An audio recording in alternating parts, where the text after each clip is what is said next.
महिलांच्या लैंगिक शोषण प्रकरणी सध्या अटकेत असलेला भोंदूबाबा अशोक खरात हा चिपळूणमध्ये एका मोठ्या व्यवहारासाठी येऊन गेला असल्याचे अधिकृत वृत्त हाती आलंय. चिपळूणबरोबरच रत्नागिरी आणि राजापूरलाही खरातने याच व्यवहारासाठी चाचपणी देखील केली होती. संपूर्ण देशात खरात प्रकरण सध्या जोरदार गाजतंय.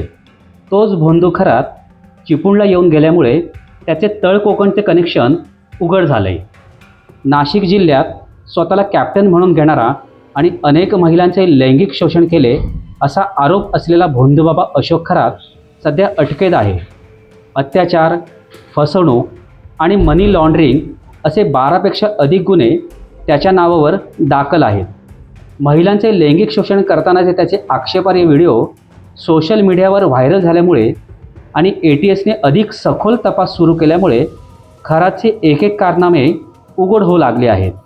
त्यातच कोकणातील, त्याप्रमाणे ठाणे, मुंबई आणि महाराष्ट्रातील बडे नेते, लोकप्रतिनिधी, मंत्री, खासदार, आमदार यांची खरातसोबतची छायाचित्रेही व्हायरल झाल्यामुळे खरात हा आपल्यासोबत किती जणांना अडकवणार याकडे आता उभ्या महाराष्ट्राचे लक्ष लागून राहिले.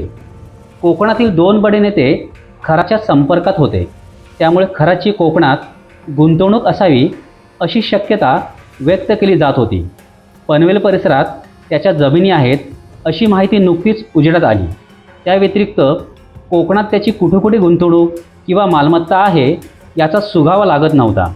अलिबागमध्ये अनेक धनदाडग्यांनी जमिनी खरेदी केल्या आहेत. त्या ठिकाणी आलिशान बंगले, रो हाऊस, फार्म हाऊस त्यांनी आपापल्या जागेवर बांधले आहेत. तासाभरात गेटवेने बोटीतून मांडव्याला जाता येते. त्यामुळे नामवंत सिने कलाकारांनीही अलिबागमध्ये बंगले उभारले आहेत. अशा सर्वांचीच पसंती असलेल्या अलिबागमध्ये मोठी प्रॉपर्टी खरेदी केली असावी अशी माहिती देखील सूत्रांकडून मिळते. अर्थात खरातच्या नावाने या मालमत्ता नसून त्याचा खाजगी सचिव याच्या नावाने जमिनी खरेदीचा व्यवहार झाला असावा असे वृत्त हाती आले. भोंदू अशोक खरात याची खरी ओळख अजूनही जगाला झालेली नाही. तो ज्योतिषशास्त्र आणि अंकशास्त्राच्या आधारे लोकांना मार्गदर्शन करतो, त्यांचे भविष्य सांगतो, त्यावर काही उपाय सांगतो आणि तत्सम वस्तू हजारो रुपये किमतीला विक्री करतो. हे करीत असतानाच महिलांवर त्याने अत्याचार करून फसविले अशी माहिती आजपर्यंत प्रसिद्ध झाली आहे. मात्र सागर वेवला या व्यतिरिक्त खरातची खरी ओळख सांगणारी माहिती हाती आली आहे, उपलब्ध झाली आहे. खरात हा इस्टेट एजंट म्हणून नाशिकमध्ये काम करीत होता. म्हणजे जागा जमिनींचा खरेदी विक्री व्यवहार तो करीत असे. कॅप्टन म्हणून निवृत्त झाल्यानंतर त्याने नाशिकमधील अनेकांच्या मदतीने मोठ्या प्रमाणावर जागा खरेदी केल्या आहेत. त्याचबरोबर न्यूमरोलॉजी आणि ज्योतिषशास्त्र यांचा अभ्यास करून तो मार्गदर्शन करू लागला. कर्मधर्म संयोगाने कावळा बसायला आणि फांदी तुटायला ह्या म्हणीप्रमाणे काहींची कामे झाली आणि माउथ पब्लिसिटीमुळे त्याच्या कार्यालयात येणाऱ्यांची गर्दी देखील वाढू लागली. मात्र तरीही त्याचे प्रस्थ म्हणावे तसे वाढले नव्हते.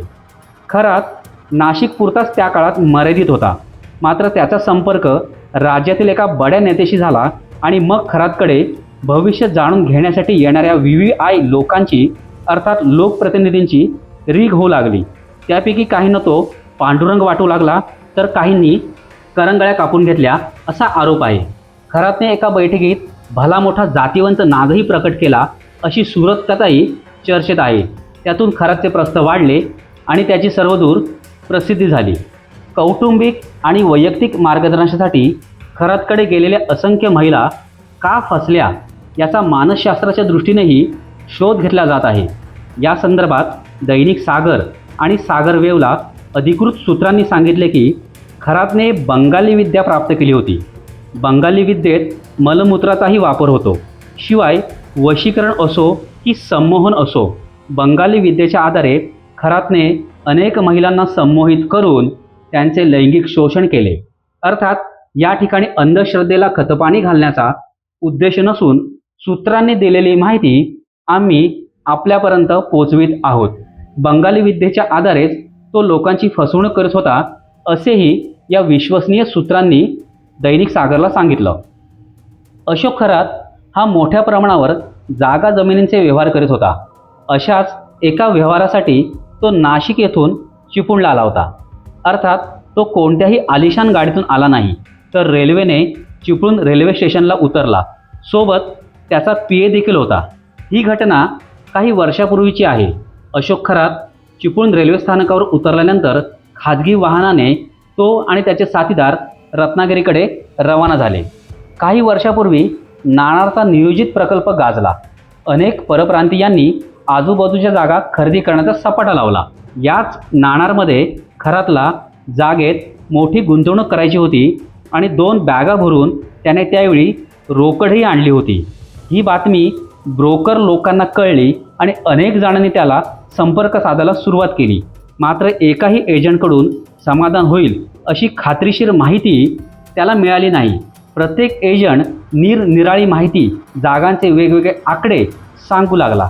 त्यामुळे इथे व्यवहार न केलेलाच बरा असा विचार करून खरात माघारी फिरला आणि पुन्हा फिरकलाच नाही, असे या विश्वसनीय सूत्रांनी सागरवेवला सांगितले. हाच खरात आता लैंगिक शोषण, फसवणूक अशा गंभीर गुन्ह्यांमध्ये अटकेत असून राज्यभर त्याचे प्रकरण चांगलेच गाजते आहे. ही माहिती आपल्याला कशी वाटली आम्हाला जरूर कळवा. हा व्हिडिओ आवडल्यास लाईक करा, शेअर करा आणि सबस्क्राईब करायला विसरू नका. पाहत रहा सागरवेव आणि वाचत रहा दैनिक सागर.